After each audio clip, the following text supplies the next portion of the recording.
नमस्कार मेरे प्यारे दोस्तों और स्वागत है आपका हमारे चैनल पर, जहां हम मिलकर जीवन की उन उलझनों को सुलझाने का प्रयास करते हैं जो हमें आगे बढ़ने से रोकती है।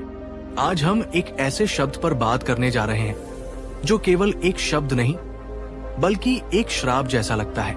एक ऐसा दलदल जिसमें इंसान एक बार फंस जाए तो उसे लगता है कि वो कभी बाहर नहीं निकल पाएगा। वो शब्द है गरीबी। ये सिर्फ खाली जेब या भूखे पेट का नाम नहीं है। गरीबी एक मानसिक अवस्था भी है। ये हमारे आत्मविश्वास को तोड़ देती है, हमारे सपनों को मार देती है और हमें ये विश्वास दिला देती है कि हमारी किस्मत ही खराब है। क्या आप भी इस संघर्ष से जूझ रहे हैं? क्या आप भी दिन रात मेहनत करते हैं पर आपके हाथ हमेशा खाली रहते हैं? क्या आप भी अपनी जरूरतों को पूरा करने के लिए हर रोज एक नई लड़ाई लड़ते हैं? क्या आप भी कभी कभी निराश होकर ये सोचते हैं कि क्या इस गरीबी से बाहर निकलने का कोई रास्ता भी है या नहीं? अगर हाँ, तो आज का ये वीडियो आपके लिए एक संजीवनी बूटी साबित हो सकता है, क्योंकि आज हम गरीबी से बाहर निकलने के लिए कोई साधारण किताबी फॉर्मूले नहीं जानेंगे। आज हम समय में 2500 साल पीछे चलेंगे और स्वयं भगवान गौतम बुद्ध से उन 15 अचूक नियमों को सीखेंगे जो न केवल बाहरी गरीबी बल्कि उस भीतरी गरीबी को भी जड़ से मिटाने की शक्ति रखते हैं, जो हमारी सारी समस्याओं का मूल कारण है। बुद्ध केवल एक आध्यात्मिक गुरु नहीं थे, वे जीवन के एक महान वैज्ञानिक थे। उन्होंने हमें बताया कि समृद्धि कोई संयोग नहीं है, ये कुछ विशेष नियमों का पालन करने का परिणाम है।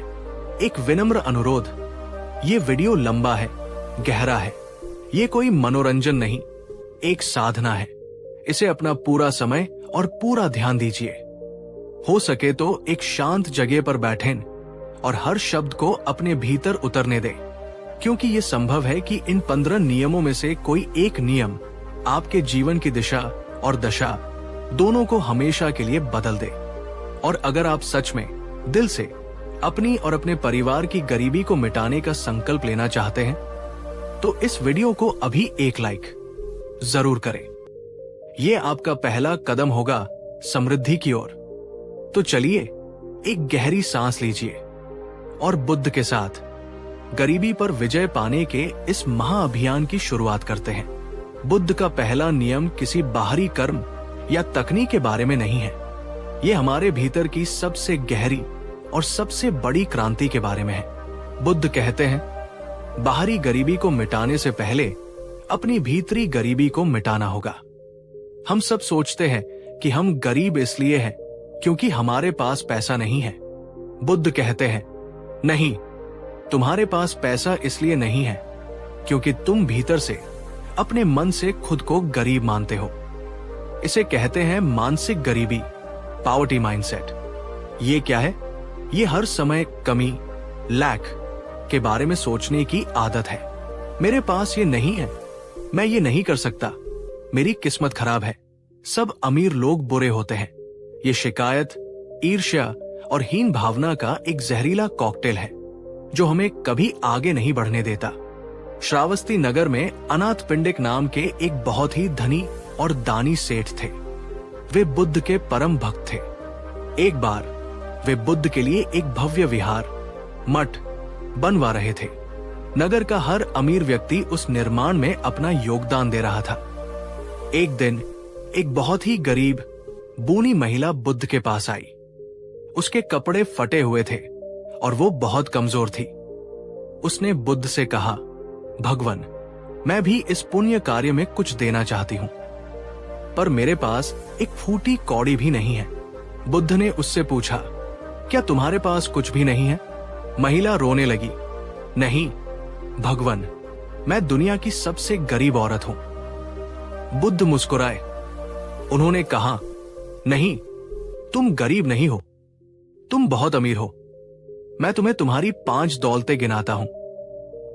1, तुम्हारे पास एक सुंदर मुस्कान है। तुम चाहो तो हर किसी को अपनी मुस्कान का दान दे सकती हो। ये किसी के उदास दिन को रोशन कर सकती है।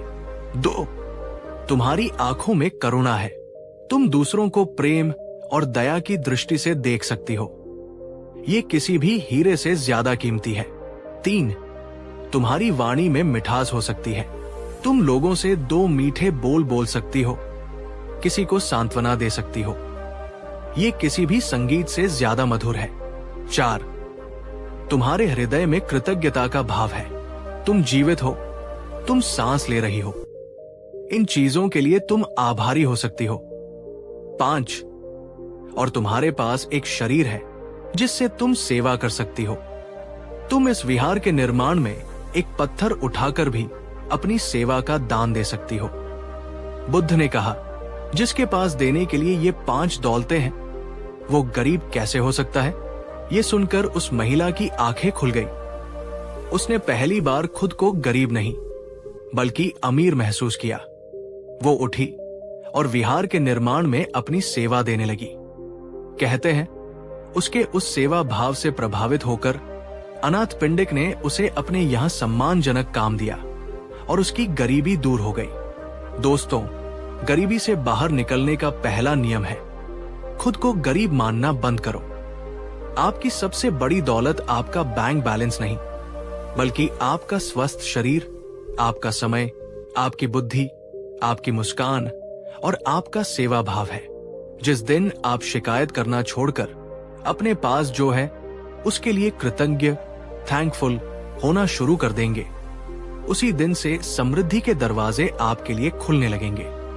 समृद्धि एक ऊर्जा है और वो हमेशा कृतज्ञता की ऊर्जा की ओर आकर्षित होती है, शिकायत की ऊर्जा से दूर भागती है। आज रात सोने से पहले एक कागज लें और उस पर 5 ऐसी चीजें लिखें जिनके लिए आप आज शुक्रगुजार हैं। जैसे, मैं शुक्रगुजार हूं कि आज मुझे भोजन मिला, या मैं शुक्रगुजार हूं कि मेरे परिवार ने मुझसे बात की। ये छोटा सा अभ्यास आपके दिमाग को कमी से हटाकर प्रचुरता, अबंडेंस पर केंद्रित कर देगा। दोस्तों, क्या आप बुद्ध की इस पहली और सबसे गहरी बात से सहमत हैं? क्या आप मानते हैं कि असली गरीबी मन की होती है? नीचे कमेंट में लिखिए, मैं मानसिक रूप से समृद्ध हूं। ये सिर्फ एक वाक्य नहीं, ये आपके अवचेतन मन के लिए एक शक्तिशाली घोषणा है। एक बार जब हमारा नजरिया बदल जाता है तो बुद्ध हमें दूसरे नियम की ओर ले जाते हैं, जो है कर्म। लेकिन बुद्ध सिर्फ मेहनत करने की बात नहीं करते, वे कुशल कर्म, स्किलफुल एक्शन की बात करते हैं। बुद्ध ने कहा, आलस्य दरिद्रता का सीधा मार्ग है और उद्यम समृद्धि का, पर अकुशल उद्यम थकावट देता है, कुशल उद्यम सफलता। एक बार एक नौजवान लकड़हारा एक सेठ के पास काम मांगने गया। सेठ ने उसे एक कुल्हाड़ी दी और कहा, जाओ जंगल से पेड़ काट कर लाओ, हर पेड़ के तुम्हें 100 सिक्के मिलेंगे। नौजवान बहुत मजबूत और उत्साही था। पहले दिन उसने पूरी ताकत लगाकर 10 पेड़ काट दिए। सेठ बहुत खुश हुआ और उसे 1000 सिक्के दिए। दूसरे दिन वो और भी ज्यादा मेहनत करने लगा, पर वो केवल 8 पेड़ ही काट पाया। तीसरे दिन उसने अपनी पूरी जान लगा दी, पर वो सिर्फ 5 पेड़ काट सका। वो बहुत निराश हुआ। उसे समझ नहीं आ रहा था कि उसकी मेहनत बढ़ने के बावजूद उसका परिणाम कम क्यों हो रहा है। वो सेठ के पास गया और बोला, मालिक, मैं मेहनत तो बहुत कर रहा हूं, पर पेड़ कम कट रहे हैं। सेठ ने उसकी कुल्हाड़ी देखी और मुस्कुराकर पूछा, तुमने आखिरी बार अपनी इस कुल्हाड़ी पर धार कब लगाई थी? नौजवान चौंका। उसने कहा, धार? मेरे पास धार लगाने का समय ही कहा था, मैं तो पेड़ काटने में ही व्यस्त था। सेठ ने कहा, यही तुम्हारी भूल है, तुम केवल अपनी मांसपेशियों की ताकत का इस्तेमाल कर रहे हो, अपनी बुद्धि का नहीं। एक कुंद, ब्लंट कुल्हाड़ी से पेड़ काटने में 10 गुना ज्यादा मेहनत और समय लगता है। अगर तुम रोज कुछ समय अपनी कुल्हाड़ी पर धार लगाने में लगाते तो तुम कम मेहनत में ज्यादा पेड़ काट पाते। दोस्तों, ये कहानी हम सबके जीवन पर लागू होती है। हमारी कुल्हाड़ी क्या है? हमारी कुल्हाड़ी है हमारा ज्ञान, नॉलेज, हमारा कौशल, स्किल और हमारी योजना, स्ट्रैटेजी। हम में से बहुत से लोग उस लकड़हारे की तरह हैं जो दिन रात गधों की तरह मेहनत तो करते हैं, पर कभी रुककर अपनी कुल्हाड़ी पर धार नहीं लगाते। वे नई चीजें नहीं सीखते। वे अपने काम को बेहतर करने के तरीके नहीं खोजते। वे बिना सोचे समझे बस एक ही ढर्रे पर काम करते रहते हैं। बुद्ध का दूसरा नियम है, 1. आलस्य का त्याग करो। अबैंडन लेजीनेस सफलता का कोई शॉर्टकट नहीं है, आपको मेहनत करनी ही होगी। 2. अपनी कुल्हाड़ी पर धार लगाओ। Sharpen your x. आप जो भी काम करते हैं उसमें सर्वश्रेष्ठ बने, नए कौशल सीखें, लर्न न्यू स्किल्स, अपनी शिक्षा और ज्ञान को बढ़ाएं। 3. कुशलता से काम करो। वर्क स्मार्टली, केवल कड़ी मेहनत नहीं, बुद्धिमानी से मेहनत करें।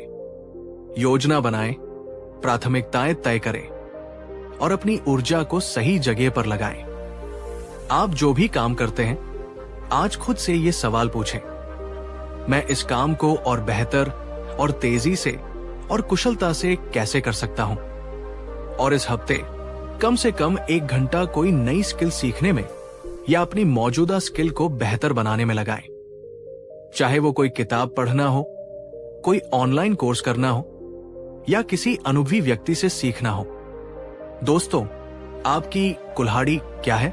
आप किस क्षेत्र में काम करते हैं और आप उसे तेज करने के लिए क्या कर रहे हैं?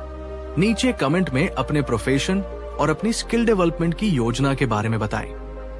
एक दूसरे से प्रेरणा लें और अगर आपको ये नियम उपयोगी लगा तो लाइक करना न भूलें। अब आता है बुद्ध का तीसरा और सबसे व्यावहारिक नियम। बहुत से लोग मेहनत करके पैसा कमा तो लेते हैं, पर वो पैसा उनके पास टिकता नहीं। महीने के अंत में हाथ फिर खाली हो जाते हैं। बुद्ध एक महान मनोवैज्ञानिक होने के साथ साथ एक बेहतरीन फाइनेंशियल प्लानर भी थे। उन्होंने धन के प्रबंधन का एक ऐसा अचूक नियम बताया जो आज भी उतना ही प्रासंगिक है। बुद्ध ने कहा, धन कमाना एक कला है, पर उसे संभाल कर रखना और बढ़ाना उससे भी बड़ी कला है। एक गांव में सुजाता नाम की एक ग्वालिन थी। वो बहुत मेहनत से दूध बेचती थी। एक दिन उसने एक बड़ा सा बर्तन दूध से भरा और उसे सिर पर रखकर शहर की ओर बेचने चली। रास्ते में वो ख्यालों में खो गई। वो सोचने लगी, आज ये दूध बेचकर मुझे 10 सिक्के मिलेंगे। इन 10 सिक्कों से मैं और मुर्गियां खरीदूंगी। वे मुर्गियां और अंडे देंगी। उन अंडों को बेचकर मैं एक बकरी खरीदूंगी। बकरी के बच्चे होंगे। फिर मैं एक गाय खरीदूंगी। फिर मेरे पास बहुत सारी गायें होंगी। मैं बहुत अमीर हो जाऊंगी। फिर एक सुंदर राजकुमार मुझसे शादी करेगा। मेरा एक बेटा होगा और जब वो शरारत करेगा तो मैं गुस्से में ऐसे अपना सिर झटकूंगी। और जैसे ही उसने ख्यालों में अपना सिर झटका, उसके सिर पर रखा दूध का बर्तन जमीन पर गिरकर टूट गया। सारा दूध बिखर गया। उसके सारे सपने, सारी योजनाएं उस बिखरे हुए दूध के साथ ही बह गई। ये कहानी हमें 2 बातें सिखाती है। पहली, केवल ख्याली पुलाव पकाने से कुछ नहीं होता। दूसरी, जो हमारे हाथ में है, पहले उसे सुरक्षित रखना जरूरी है। बुद्ध ने हमें धन के प्रबंधन का एक बहुत ही सरल 4 भाग का नियम दिया है, जो सिगालोवाद सुत्ता में वर्णित है। बुद्ध कहते हैं, अपनी मेहनत की कमाई को 4 हिस्सों में विभाजित करो। 1. पहला हिस्सा 25% अपनी और अपने परिवार की जरूरतों और सुख सुविधाओं पर खर्च करो। कंजम्पशन। बुद्ध जीवन को भोगने के खिलाफ नहीं थे, वे संतुलित जीवन के पक्ष में थे। 2 हिस्से 50% अपने काम या व्यापार में पुनः निवेश करो, री इन्वेस्ट, ताकि आपका धन और धन कमाए। अपनी कुल्हाड़ी पर धार लगाने का खर्च भी इसी में शामिल है। 3. चौथा हिस्सा 25% भविष्य के लिए बचाकर रखो, सेव। इसे किसी ऐसी जगह सुरक्षित रखो जहां ये बुरे वक्त में, बीमारी में या बुढ़ापे में तुम्हारे काम आ सके। ये एक सामान्य नियम है, आप इसे अपनी परिस्थितियों के अनुसार बदल सकते हैं, पर सिद्धांत यही है, खर्च करो, निवेश करो और बचाओ। बुद्ध ने हमें उन 6 व्यसनों से भी बचने की चेतावनी दी जो धन को नष्ट कर देते हैं। शराब और नशा, जुआ खेलना, देर रात तक आवारागर्दी करना, व्यर्थ के मनोरंजन में अत्यधिक लिप्त रहना, आलसी लोगों की संगत और टालमटोल की आदत। आज ही अपनी महीने की कमाई का एक बजट बनाएं। देखें कि आपका पैसा कहां जा रहा है। क्या आप बुद्ध के इस 4 भाग के नियम को अपना सकते हैं? एक छोटी सी बचत भी समय के साथ एक बड़ा सहारा बन जाती है। दोस्तों, क्या आप अपनी कमाई का बजट बनाते हैं? क्या आपके पास कोई बचत योजना है? नीचे कमेंट में बताएं कि धन प्रबंधन के बारे में आपकी सबसे बड़ी चुनौती क्या है, और अगर ये नियम आपकी आंखें खोलने वाला था तो इसे अपने दोस्तों के साथ शेयर जरूर करें। अब हम आते हैं बुद्ध के चौथे नियम पर, जो शायद इन सब में सबसे ज्यादा शक्तिशाली है। आप कितने भी बुद्धिमान हो, कितने भी मेहनती हो, पर अगर आपकी संगत गलत है तो आपका पतन निश्चित है। बुद्ध ने कहा, एक अकेला व्यक्ति या तो बहुत ऊंचा उठता है या बहुत नीचे गिरता है। उसकी दिशा उसकी संगत तय करती है। उन्होंने हमें कल्याण मित्र, नोबल फ्रेंड की तलाश करने को कहा। कल्याण मित्र कौन है?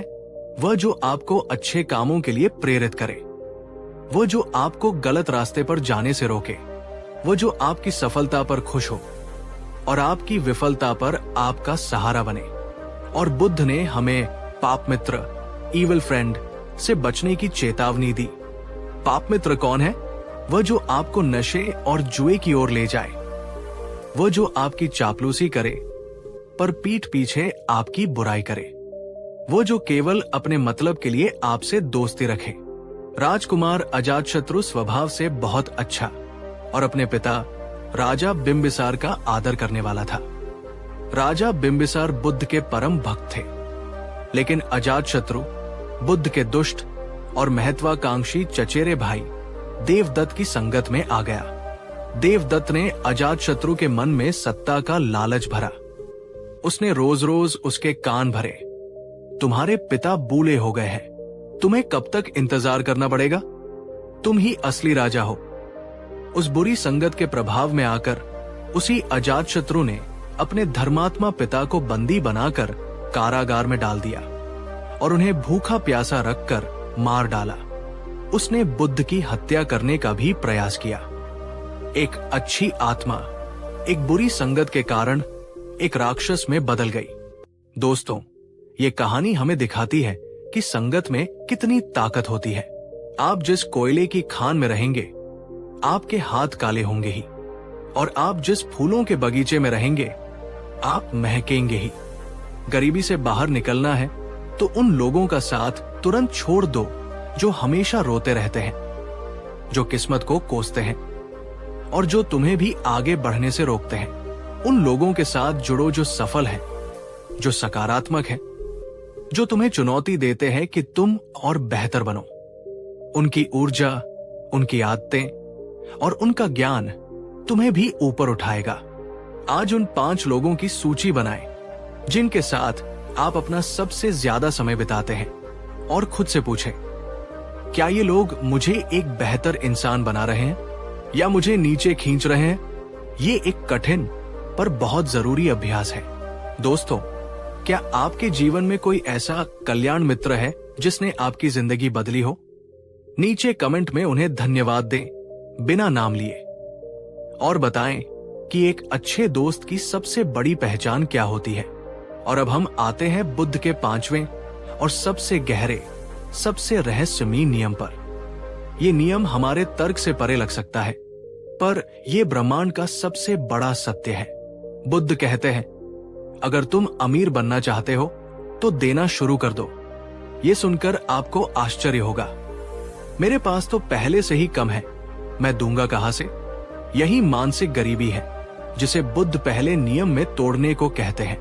बुद्ध का 5वां नियम है उदारता, जेनरोसिटी दाना। बुद्ध ने समझाया, प्रकृति का नियम है प्रवाह, फ्लो। नदी अपने पानी को रोककर नहीं रखती, इसलिए वो हमेशा ताजी और भरी रहती है। पेड़ अपने फल अपने लिए नहीं उगाता, वो उन्हें बांट देता है, इसलिए उस पर और फल लगते हैं। हवा और सूरज भी अपनी ऊर्जा को बांटते हैं। धन भी एक ऊर्जा है जब तुम उसे कंजूसी से पकड़कर रखते हो तो तुम उसके प्रवाह को रोक देते हो। वो ऊर्जा बासी हो जाती है, लेकिन जब तुम उसमें से एक हिस्सा निस्वार्थ भाव से दूसरों को देते हो तो तुम ब्रह्मांड में और अधिक धन को अपनी ओर आने के लिए जगह बनाते हो। देने का मतलब है ये विश्वास करना कि मेरे पास पर्याप्त है और मेरे पास और आएगा। ये प्रचुरता की मानसिकता, अबंडेंस माइंडसेट है। कंजूसी का मतलब है ये डर कि मेरे पास कम पड़ जाएगा। ये कमी की मानसिकता, स्कैरसिटी माइंडसेट है। एक बार बुद्ध भिक्षाटन कर रहे थे। एक कोढ़ी व्यक्ति जिसका नाम था सुपबुद्ध दूर खड़ा उन्हें देख रहा था। वो अत्यंत गरीब और समाज से बहिष्कृत था। उसके मन में बुद्ध को कुछ भिक्षा देने की तीव्र इच्छा हुई, पर उसके पास क्या था? उसके हाथ में केवल एक सूखी बासी रोटी का टुकड़ा था जो उसे भीख में मिला था। वो सोचने लगा, मैं इतना अपवित्र, इतना गरीब, मैं भगवान बुद्ध को ये सूखी रोटी कैसे दे सकता हूं? वे इसे स्वीकार नहीं करेंगे। पर उसके हृदय की श्रद्धा इतनी प्रबल थी कि वो आगे बढ़ा। उसने कांपते हुए हाथों से वो रोटी का टुकड़ा बुद्ध के भिक्षा पात्र में डाल दिया। बुद्ध रुके। उन्होंने उस कोढ़ी की आंखों में देखा और मुस्कुराए। उन्होंने उस दिन की वो पहली और एकमात्र भिक्षा स्वीकार की और वापस अपने विहार लौट गए। कहते हैं उस एक निस्वार्थ दान के पुण्य कर्म से सुपबुद्ध का अगला जन्म एक राजकुमार के रूप में हुआ। दोस्तों, ये कहानी दान के भाव की शक्ति को दिखाती है। आपके पास जो है उसमें से थोड़ा सा हिस्सा, चाहे वो 1 रुपया हो, 1 रोटी हो या किसी के लिए आपका थोड़ा सा समय हो, उसे निस्वार्थ भाव से देना शुरू करें। ये मत सोचे कि जब मैं अमीर हो जाऊंगा तब दान करूंगा। बुद्ध कहते हैं दान करना शुरू करो, तुम अमीर हो जाओगे। दोस्तों, बुद्ध का छठा नियम उस शक्ति के बारे में है जिसका हम हर रोज इस्तेमाल करते हैं, पर जिसके महत्व को अक्सर समझते नहीं। वो शक्ति है हमारी वाणी। हम सोचते हैं कि गरीबी का हमारी बोली से क्या लेना देना। बुद्ध कहते हैं बहुत गहरा लेना देना है। तुम्हारे शब्द केवल ध्वनि नहीं है, वे सृजन की शक्ति रखते हैं। तुम जैसा बोलते हो वैसा ही तुम्हारा जीवन बनने लगता है। सोचिए, एक गरीब मानसिकता वाला व्यक्ति कैसे बात करता है, मेरी तो किस्मत ही खराब है, पैसा कमाना बहुत मुश्किल है, अमीर लोग बेईमान होते हैं, मेरे पास कभी पर्याप्त नहीं होगा, मैं ये नहीं कर सकता। जब आप दिन रात ऐसी बातें दोहराते हैं तो आप अपने अवचेतन मन को यही प्रोग्राम कर रहे होते हैं। आप ब्रह्मांड को यही संदेश भेज रहे होते हैं कि आप गरीबी में ही रहना चाहते हैं, और ब्रह्मांड कहता है तथास्तु। बुद्ध ने अपने आर्य अष्टांगिक मार्ग में सम्यक वाक पर बहुत जोर दिया है। समृद्धि के संदर्भ में इसका अर्थ है 1. सकारात्मक और आशावादी वाणी हमेशा संभावनाओं की भाषा में बात करें। ये मुश्किल है कहने के बजाय कहें मैं इसका रास्ता ढूंढूंगा। 2. समृद्धि की वाणी अभाव की बातें करना बंद करें। कृतज्ञता और प्रचुरता की भाषा बोलें। मेरे पास पैसे नहीं है कहने के बजाय कहें पैसा मेरी ओर आ रहा है। 3. झूठ और धोखे से बचना। जो व्यक्ति अपनी वाणी में सच्चा और ईमानदार होता है, लोग उस पर विश्वास करते हैं, और व्यापार और जीवन में विश्वास ही सबसे बड़ी पूंजी है। 4. निंदा और चुगली से बचना। जब आप दूसरों की बुराई करते हैं तो आप नकारात्मक ऊर्जा को अपनी ओर आकर्षित करते हैं। सफल और सकारात्मक लोग हमेशा दूसरों के अच्छे गुणों की चर्चा करते हैं। एक बाजार में 2 औरतें फूल बेचती थी। दोनों एक ही जगह से फूल लाती थी और दोनों के फूलों की गुणवत्ता भी एक जैसी थी। पर एक औरत, जिसका नाम था आशा, हमेशा खुश रहती थी और ग्राहकों से बड़े प्रेम से बात करती थी। वो कहती, आइए बहन जी, आज के ये ताजे फूल आपके जीवन में भी ताजगी भर देंगे। दूसरी औरत, निराशा, हमेशा मुंह लटकाए बैठी रहती थी। कोई ग्राहक आता तो कहती, क्या पता बिकेंगे भी या नहीं, आजकल कोई फूल खरीदता ही नहीं। शाम को आशा के सारे फूल बिक जाते थे और निराशा के आधे भी नहीं बिकते थे। निराशा अपनी किस्मत को कोसती, मेरी तो किस्मत ही खराब है। लेकिन सच्चाई यह थी कि लोग सिर्फ फूल नहीं खरीद रहे थे, वे आशा की सकारात्मक ऊर्जा और मीठी वाणी को भी खरीद रहे थे। दोस्तों, आपके शब्द आपके भाग्य का निर्माण करते हैं। गरीबी की भाषा बोलना बंद करें। आज से अपनी वाणी को समृद्धि, संभावना और कृतज्ञता की भाषा बनाएं। आपकी वाणी में वह चुंबक है जो अवसरों और अच्छे लोगों को आपकी ओर खींच सकता है। अगले 7 दिनों के लिए मैं नहीं कर सकता, ये असंभव है, मेरे पास पैसे नहीं हैं, जैसे वाक्यों को अपनी डिक्शनरी से हटा दे। जब भी ये विचार आए तो उन्हें बोले नहीं, बल्कि उनकी जगह सकारात्मक वाक्य बोले। ये छोटा सा अभ्यास आपके दिमाग की वायरिंग को बदल देगा। दोस्तों, क्या आप भी अक्सर नकारात्मक भाषा का प्रयोग करते हैं? क्या आप अपनी गरीबी को अपनी बातों से और मजबूत बना रहे हैं? नीचे कमेंट में लिखिए, मेरे शब्द शक्तिशाली हैं और मैं उनका बुद्धिमानी से प्रयोग करूंगा। बुद्ध का 7वां नियम हमें उस खजाने की याद दिलाता है जिसे हम अक्सर सबसे ज्यादा नजरअंदाज करते हैं, खासकर जब हम पैसे के पीछे भाग रहे होते हैं। वो खजाना है हमारा स्वास्थ्य। बुद्ध ने कहा था, आरोग्य परम लाभम, स्वास्थ्य ही सबसे बड़ा लाभ है, सबसे बड़ी संपत्ति है। सोचिए, अगर आपके पास दुनिया का सारा धन हो पर आप बीमार हो, बिस्तर पर पड़े हो, तो क्या वह धन आपके किसी काम का है? नहीं। गरीबी से बाहर निकलने के लिए आपको जिस सबसे महत्वपूर्ण उपकरण की जरूरत है वो है आपका ऊर्जावान और स्वस्थ शरीर। अगर आप ही बीमार और थके हुए रहेंगे तो आप मेहनत कैसे करेंगे? आप नए अवसर कैसे खोजेंगे? हम अक्सर पैसे बचाने के चक्कर में अपने स्वास्थ्य से समझौता करते हैं। हम सस्ता अस्वास्थ्यकर भोजन खाते हैं। हम बीमार होने पर डॉक्टर के पास नहीं जाते, हम आराम नहीं करते और अंत में हम जो थोड़ा बहुत पैसा बचाते हैं वो सब बीमारियों के इलाज में खर्च हो जाता है। ये एक दुष्चक्र है। एक धनी सेठ था जो अपने व्यापार में इतना व्यस्त रहता था कि उसे न खाने का होश था न सोने का। वो हमेशा तनाव में रहता था। धीरे धीरे उसका शरीर बीमारियों का घर बन गया। उसी के गांव में एक गरीब किसान था। वो दिन भर मेहनत करता, सादा भोजन करता और रात को गहरी नींद सोता। वो पूरी तरह स्वस्थ था। एक दिन सेठ की हालत बहुत खराब हो गई। वैद्य ने कहा, सेठ जी, आपको कोई दवा ठीक नहीं कर सकती, आपको अपनी जीवन शैली बदलनी होगी। सेठ ने कहा, मैं अपनी आधी दौलत देने को तैयार हूं, बस मुझे ठीक कर दो। तभी उस किसान को वहां से गुजरते हुए देखकर वैद्य ने कहा, सेठ जी, अगर आप इस किसान की तरह एक दिन की जिंदगी जी सके, उसकी तरह मेहनत करें, उसकी तरह सादा भोजन करें और उसकी तरह चिंता मुक्त होकर सोएं, तो आप ठीक हो सकते हैं। उस दिन सेठ को समझ आया कि उसने धन कमाने के लिए जो असली धन, स्वास्थ्य खो दिया है, वो अब वापस नहीं आ सकता। दोस्तों, अपने शरीर को एक बोझ मत समझिए। ये गरीबी से लड़ने के लिए आपका सबसे बड़ा हथियार है। संतुलित और सात्विक भोजन करें, महंगा नहीं, पौष्टिक भोजन करें। पर्याप्त नींद ले, शरीर को आराम देना भी उतना ही जरूरी है जितना काम करना। व्यायाम करें, रोजाना कम से कम 30 मिनट चलें या कोई शारीरिक श्रम करें।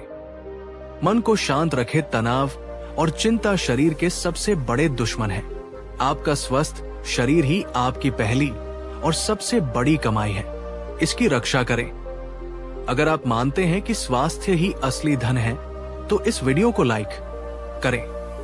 यह हमें याद दिलाएगा कि हमें अपनी प्राथमिकताओं को सही रखना है। बुद्ध का 8वां नियम हमें उस भारी बोझ से मुक्त करता है जिसे हम अक्सर अपनी पीठ पर लादे घूमते हैं। वो बोझ है हमारे अतीत का। बहुत से लोग गरीबी में इसलिए फंसे रहते हैं क्योंकि वे अपनी पुरानी गलतियों या असफलताओं से बाहर ही नहीं निकल पाते। मैंने उस व्यापार में पैसा लगाकर गलती की, मुझे वो अवसर छोड़ना नहीं चाहिए था। उस व्यक्ति ने मुझे धोखा दिया, ये विचार उन्हें एक कैदी की तरह जकड़े रहते हैं और उन्हें कोई नया कदम उठाने की हिम्मत नहीं करने देते। बुद्ध ने कहा, अतीत में मत उलझो, भविष्य के सपने मत देखो, वर्तमान क्षण पर ध्यान केंद्रित करो। उन्होंने कहा, आपकी आज की जिंदगी आपके अतीत के कर्मों का फल है, पर आपकी आने वाली जिंदगी आपके आज के कर्मों का फल होगी। अतीत एक स्कूल की तरह है जहां से हमें सबक सीखना है, पर वही रुकना नहीं है। एक बार बुद्ध अपने शिष्यों के साथ एक नदी पार कर रहे थे। उन्होंने एक नाव का सहारा लिया। नदी पार करने के बाद सभी शिष्य नाव से उतरकर आगे बढ़ने लगे। बुद्ध ने देखा कि एक शिष्य उस नाव को अपने कंधे पर उठाकर चलने की कोशिश कर रहा है। बुद्ध ने उससे पूछा, वत्स, तुम ये क्या कर रहे हो? शिष्य ने कहा, भगवान, इस नाव ने हमें नदी पार करने में मदद की। ये बहुत उपयोगी है, मैं इसे अपने साथ ले जा रहा हूं। बुद्ध मुस्कुराए और बोले, मूर्ख, नाव नदी पार करने के लिए थी, उसे ढोने के लिए नहीं। तुमने उसका उपयोग कर लिया, अब उसे छोड़ो और आगे बढ़ो। अगर तुम उसे ढोते रहोगे तो तुम आगे की यात्रा कैसे करोगे? दोस्तों, हमारी अतीत की गलतियां और असफलताएं उस नाव की तरह हैं। उन्होंने हमें कुछ महत्वपूर्ण सबक सिखाए। हमें नदी, कठिन समय पार करने में मदद की। पर अगर हम उन असफलताओं के बोझ को, उन दुखों को अपने सिर पर उठाकर घूमते रहेंगे तो हम अपने जीवन में आगे नहीं बढ़ पाएंगे। बुद्ध कहते हैं, अतीत से सीखो, उसे धन्यवाद दो और उसे वही छोड़ दो जहां वह है, पीछे। आपकी ऊर्जा वर्तमान में होनी चाहिए, क्योंकि आप केवल आज को ही बदल सकते हैं। दोस्तों, क्या आपके मन में भी अतीत का कोई ऐसा बोध है जिसे आप ढो रहे हैं? कोई ऐसी गलती जिसे आप खुद को माफ नहीं कर पा रहे? आज बुद्ध की इस सीख को अपनाएं। नीचे कमेंट में लिखिए, मैं अतीत को छोड़कर आज में जीता हूं। अब हम आते हैं बुद्ध के 9वें और सबसे गहरे नियम पर, जो बाकी सभी नियमों का आधार है। आप सकारात्मक सोच सकते हैं, आप कड़ी मेहनत कर सकते हैं, आप बचत कर सकते हैं, पर अगर आपका मन ही शांत और केंद्रित नहीं है तो आप लड़ाई हार जाएंगे। बुद्ध ने कहा, जैसे एक सेनापति युद्ध जीतने के लिए अपनी सेना को प्रशिक्षित करता है, वैसे ही तुम्हें गरीबी और दुख का युद्ध जीतने के लिए अपने मन को प्रशिक्षित करना होगा। और मन को प्रशिक्षित करने का सबसे बड़ा हथियार है ध्यान। आप सोचेंगे, ध्यान का गरीबी से क्या संबंध? बहुत गहरा संबंध है। ध्यान आपके फोकस को बढ़ाता है। एक केंद्रित मन एक बिखरे हुए मन से 1000 गुना ज्यादा शक्तिशाली होता है। आप अपने काम को बेहतर तरीके से कर पाते हैं। ध्यान आपकी निर्णय लेने की क्षमता को सुधारता है। एक शांत मन सही और गलत के बीच का अंतर बेहतर तरीके से देख सकता है। आप आवेग में आकर गलत आर्थिक निर्णय लेने से बचते हैं। ध्यान तनाव और चिंता को कम करता है। गरीबी का सबसे बड़ा साइड इफेक्ट है तनाव। ध्यान आपको उस तनाव से निपटने की आंतरिक शक्ति देता है। ध्यान आपकी रचनात्मकता को जगाता है। जब मन शांत होता है तो नए विचार, नए समाधान और नए अवसर अपने आप सूझने लगते हैं। ध्यान आपको धैर्यवान बनाता है। आप रातों रात परिणाम की उम्मीद करना छोड़ देते हैं और प्रक्रिया पर भरोसा करना सीख जाते हैं। एक राजा के पास एक बहुत ही शक्तिशाली पर जंगली हाथी था। वो किसी के काबू में नहीं आता था। राजा ने उसे युद्ध में इस्तेमाल करने की बहुत कोशिश की, पर वो अपनी ही सेना को रौंद देता था। बहुत से प्रशिक्षक आए और हार मान गए। अंत में एक बौद्ध भिक्षु आए। उन्होंने न तो हाथी को मारा, न उसे भूखा रखा। वे बस रोजाना उस हाथी के पास जाकर शांति से बैठ जाते और ध्यान करते। वे अपनी शांति और प्रेम की तरंगे उस हाथी की ओर भेजते। शुरुआत में हाथी चिंघाड़ता रहा, पर धीरे धीरे भिक्षु की शांत ऊर्जा का उस पर असर होने लगा। वो शांत होने लगा। कुछ महीनों के निरंतर अभ्यास के बाद वो जंगली हाथी इतना शांत और आज्ञाकारी हो गया कि वो राजा का सबसे वफादार और शक्तिशाली साथी बन गया। दोस्तों, हमारा मन भी उस जंगली हाथी की तरह है। ये विचारों, इच्छाओं और भावनाओं के आवेग में इधर उधर भागता रहता है। ध्यान उस मन को साधने की कला है। आपको घंटों तक बैठने की जरूरत नहीं है। रोजाना से शुरुआत करें। शांत बैठें और अपनी आती जाती सांसों पर ध्यान दें। ये छोटा सा अभ्यास आपके जीवन में एक चमत्कारी परिवर्तन ला सकता है। अगर आप चाहते हैं कि हम शुरुआती लोगों के लिए एक सरल गाइडेड मेडिटेशन का वीडियो बनाएं, तो नीचे कमेंट में मेडिटेशन लिखें। और अब हम आते हैं बुद्ध के 10वें और अंतिम नियम पर। ये वो नियम है जो आपको गरीबी से बाहर निकालने के बाद भी आपको सही रास्ते पर बनाए रखेगा और आपको सच्ची सार्थकता प्रदान करेगा। बुद्ध कहते हैं, जब तक तुम केवल अपने लिए कमाते हो, तब तक तुम्हारी ऊर्जा सीमित रहती है। जिस दिन तुम दूसरों के लिए कमाना और जीना शुरू करते हो, तुम्हारी ऊर्जा असीम हो जाती है।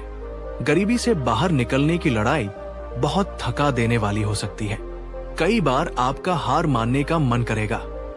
ऐसे में आपको एक ऐसी प्रेरणा चाहिए जो आपके अपने सुख दुख से बड़ी हो, अपने जीवन का एक उच्च उद्देश्य बनाए। शायद आपका उद्देश्य है अपने बच्चों को एक बेहतर शिक्षा देना। शायद आपका उद्देश्य है अपने माता पिता को एक आरामदायक बुढ़ापा देना। या शायद आपका उद्देश्य है अपने समाज की किसी समस्या का समाधान करना। जब आपका क्यों बहुत मजबूत होता है, तो कैसे अपने आप आसान हो जाता है। जब आप केवल अपने लिए नहीं बल्कि दूसरों के सपनों के लिए लड़ते हैं, तो ब्रह्मांड की सारी शक्तियां आपकी मदद करने के लिए आगे आती है। ये कहानी बुद्ध की नहीं, पर इसका सार वही है। सुदामा अपने लिए कृष्ण से कुछ मांगने में संकोच कर रहे थे। वे अपनी गरीबी में ही जी रहे थे। पर जब उन्होंने अपनी पत्नी और अपने भूखे बच्चों के बारे में सोचा, तो उन्हें हिम्मत मिली। उनका उद्देश्य खुद से बड़ा हो गया। और जब वे दूसरों के लिए मांगने गए, तो कृष्ण ने उन्हें इतना दिया कि उनकी कई पीढ़ियों की गरीबी मिट गई। अपने संघर्ष को एक बड़ा उद्देश्य दे। ये मत सोचे, मैं ये मेहनत अपने लिए कर रहा हूं। ये सोचे, मैं ये मेहनत अपने परिवार के भविष्य के लिए कर रहा हूं, या मैं सफल होकर और लोगों की मदद करूंगा। ये निस्वार्थ भाव आपकी प्रेरणा को कभी खत्म नहीं होने देगा। दोस्तों, बुद्ध का 11वां नियम हमें उस अदृश्य मानसिक बोझ से मुक्त करता है जो हमारी गरीबी और हमारे दुख का एक बहुत बड़ा पर अक्सर अनदेखा किया जाने वाला कारण है। वो बोझ है हमारी अपेक्षाओं का। हम केवल दूसरों से ही अपेक्षाएं नहीं रखते, हम जीवन से, अपनी मेहनत से और यहां तक कि ईश्वर से भी अपेक्षाएं रखते हैं। मैंने इतनी मेहनत की है तो मुझे सफलता मिलनी ही चाहिए। मैंने उसके लिए इतना कुछ किया तो उसे भी मेरे लिए करना ही चाहिए। मैं अच्छा इंसान हूं तो मेरे साथ बुरा होना ही नहीं चाहिए। ये चाहिए शब्द ही हमारे दुख की जड़ है। बुद्ध कहते हैं, आसक्ति, अटैचमेंट दुख का मूल है और अपेक्षा आसक्ति का ही एक सूक्ष्म रूप है। जब हम किसी परिणाम से, किसी व्यक्ति से या किसी विचार से बहुत ज्यादा चिपक जाते हैं कि ऐसा ही होना चाहिए, तो हम खुद को दुख के लिए तैयार कर रहे होते हैं। गरीबी के संदर्भ में ये कैसे काम करता है? जब हम बहुत ज्यादा अपेक्षा रखते हैं कि हमारी मेहनत का फल तुरंत मिलना चाहिए या हमें एक विशेष तरीके से ही सफलता मिलनी चाहिए, और जब वैसा नहीं होता क्योंकि जीवन हमारी योजनाओं के अनुसार नहीं चलता, तो हम निराश हो जाते हैं, हताश हो जाते हैं और प्रयास करना ही छोड़ देते हैं। हम कहते हैं, मेरी किस्मत ही खराब है, मेहनत करने का कोई फायदा नहीं। एक गांव में 2 मित्र थे। दोनों ही बेहतरीन मूर्तिकार थे। दोनों ने एक ही गुरु से सीखा था। एक दिन राजा ने घोषणा की कि वो राज्य के नए मंदिर के लिए सर्वश्रेष्ठ मूर्ति बनाने वाले को 1000 स्वर्ण मुद्राएं देगा। पहला मूर्तिकार अपेक्षा बहुत उत्साहित हो गया। वो दिन रात ख्यालों में खोया रहता, मैं ही जीतूंगा, मुझे 1000 स्वर्ण मुद्राएं मिलेंगी, मैं एक बड़ा घर बनाऊंगा, मेरे बच्चे अच्छे स्कूल में पढ़ेंगे। वो परिणाम से इतना ज्यादा जुड़ गया था कि मूर्ति बनाते समय उसका हाथ कांपता था। उसे हर पल डर लगता था कि कहीं कोई गलती न हो जाए। दूसरा मूर्तिकार कर्म शांत था। उसने कहा, मेरा काम है अपनी सर्वश्रेष्ठ कला का प्रदर्शन करना। मेरा काम है पत्थर के इस टुकड़े में से ईश्वर को प्रकट करना। पुरस्कार मिले या न मिले, ये मेरे हाथ में नहीं है। मेरा आनंद इस मूर्ति को बनाने की प्रक्रिया में है। वो बिना किसी अपेक्षा के पूरे ध्यान और प्रेम से अपनी मूर्ति गढ़ने लगा। निर्णय का दिन आया। पहला मूर्तिकार अपेक्षा अपनी मूर्ति लेकर गया। उसकी मूर्ति सुंदर थी, पर उसमें एक तनाव, एक भय झलकता था। दूसरा मूर्तिकार कर्म अपनी मूर्ति लेकर गया। उसकी मूर्ति में एक अद्भुत शांति, एक दिव्य प्रवाह और जीवन था। राजा ने दूसरे मूर्तिकार की मूर्ति को चुना। पहला मूर्तिकार अपेक्षा पूरी तरह से टूट गया। उसकी दुनिया ही उजड़ गई, क्योंकि उसने अपनी सारी खुशी उस एक परिणाम से जोड़ रखी थी। दूसरा मूर्तिकार कर्म शांत रहा। यदि वो हार भी जाता तो भी उसे दुख नहीं होता, क्योंकि उसका आनंद तो उस कला को रचने में ही था। दोस्तों, बुद्ध हमें कर्महीन बनने को नहीं कहते।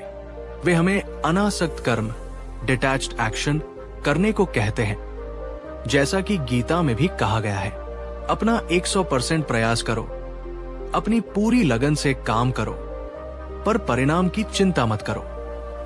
जब आप परिणाम की अपेक्षा से मुक्त होकर काम करते हैं तो दो चमत्कार होते हैं।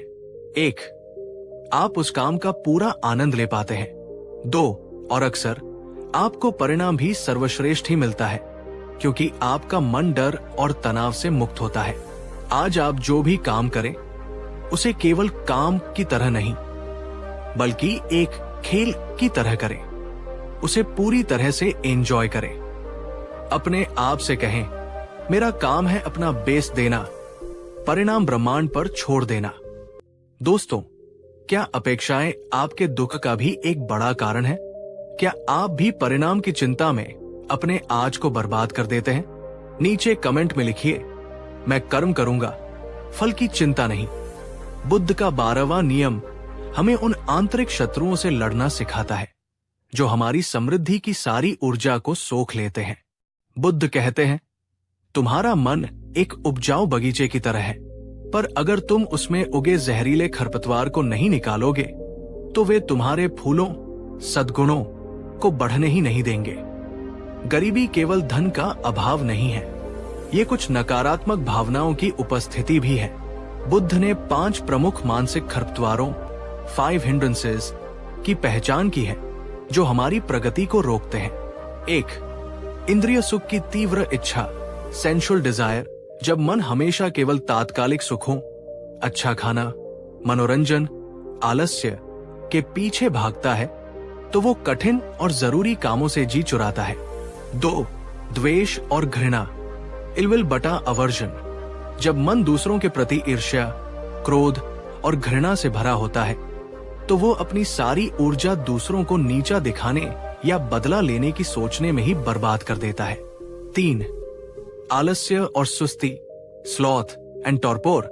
ये शारीरिक और मानसिक जड़ता है जो हमें कोई भी प्रयास करने से रोकती है। 4, बेचैनी और चिंता, रेस्टलेसनेस एंड वरी। जब मन अतीत के पछतावे और भविष्य की चिंता के बीच उछलता रहता है तो वो वर्तमान में एकाग्र नहीं हो पाता।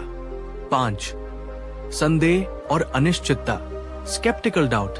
जब हमें खुद पर, अपने मार्ग पर या अपनी क्षमताओं पर ही भरोसा नहीं होता तो हम कोई भी कदम उठाने से डरते हैं।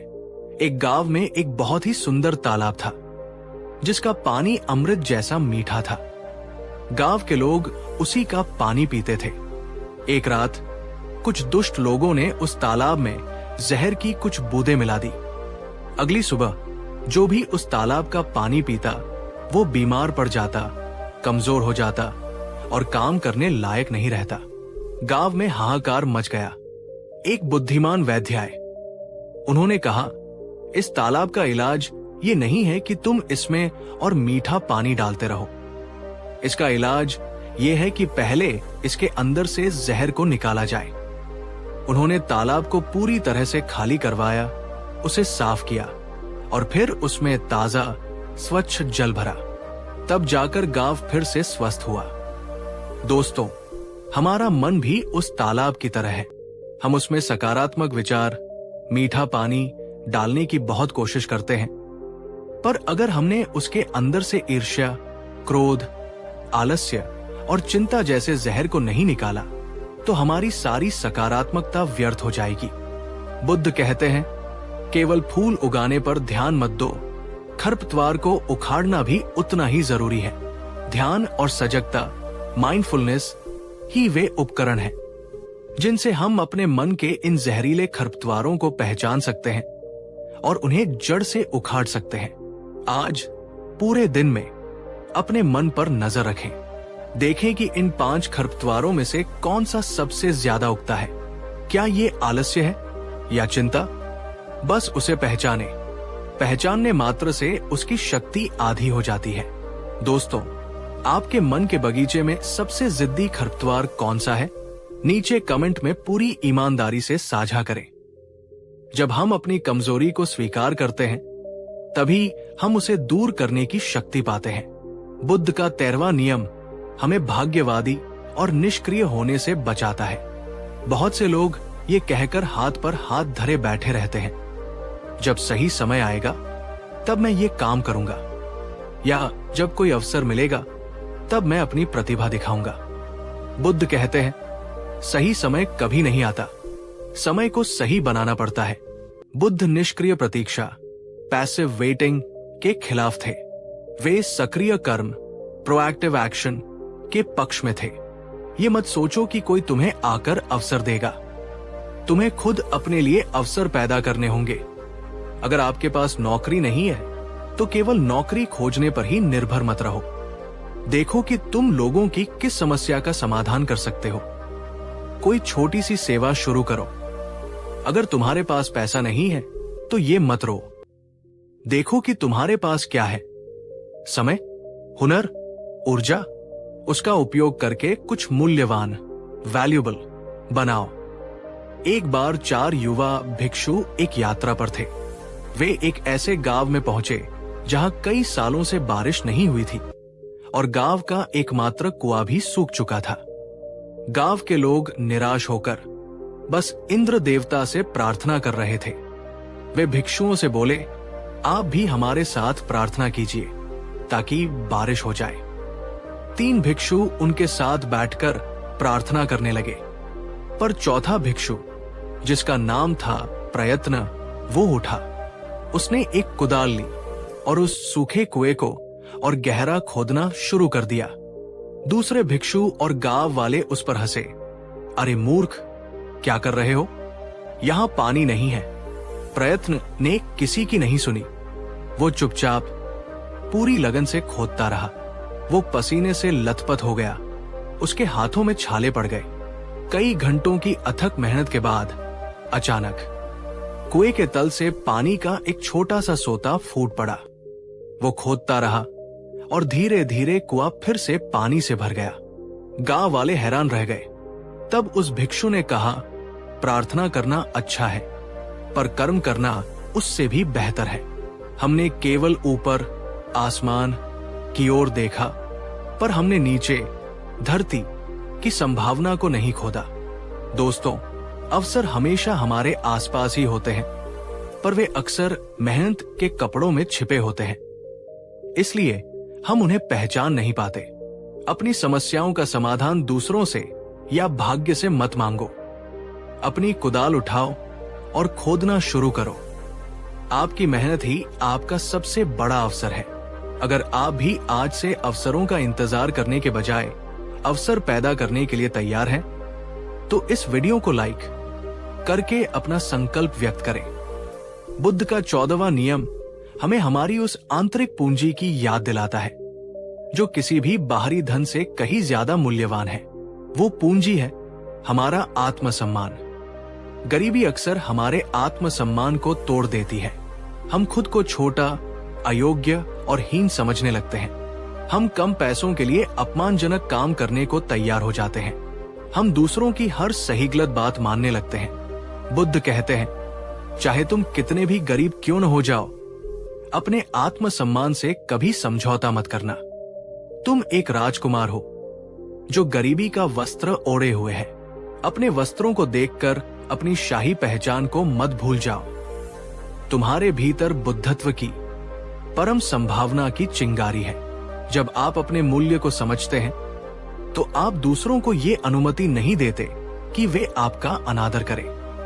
आप सस्ते में नहीं बिकते। आप अपने समय, अपनी ऊर्जा और अपने हुनर की सही कीमत मांगते हैं।